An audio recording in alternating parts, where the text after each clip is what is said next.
I'm Dr. Keila Rodriguez. I'm an assistant professor of pediatrics. I'm also one of the clerkship directors for the pediatric section for the third year medical students.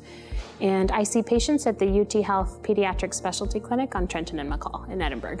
So my daughter turned 2. I have one little girl, and she turned 2 right before the pandemic started. And I never really thought it was going to affect her, that things were different, and now we were taking meetings from home, or I would come in scrubs and tell her she couldn't touch me until I showered and changed right when the pandemic was at its peak. We thought, she's 2, she's fine, she's never going to remember this.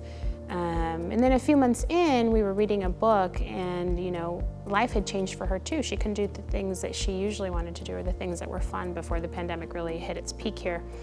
And we were reading a book, and she sees a grandma in it, and she says, "Oh, I want to go see grandma."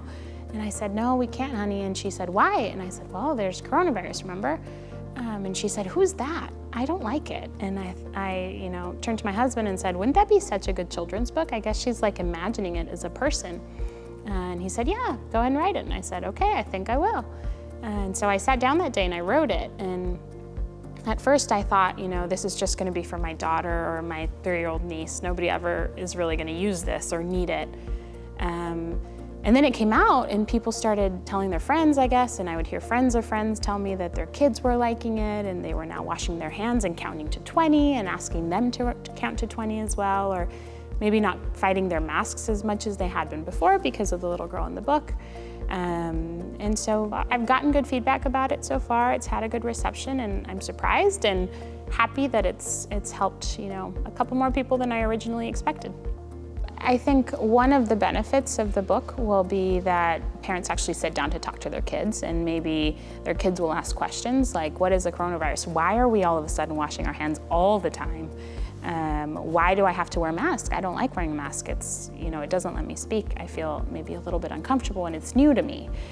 But it'll help parents, remember that even the little ones are still being affected by all this. So we think maybe they're going to be fine, like I did with my 2-year-old, but once they get this book and they sit down with them, they can actually go over all of the changes that we're having in our life. So I hope that, one of the takeaway messages will be how to stay safe, all of the recommendations that we've been hearing time and time again, washing our hands, wearing our masks, social distancing, and also that parents will talk to their kids about it.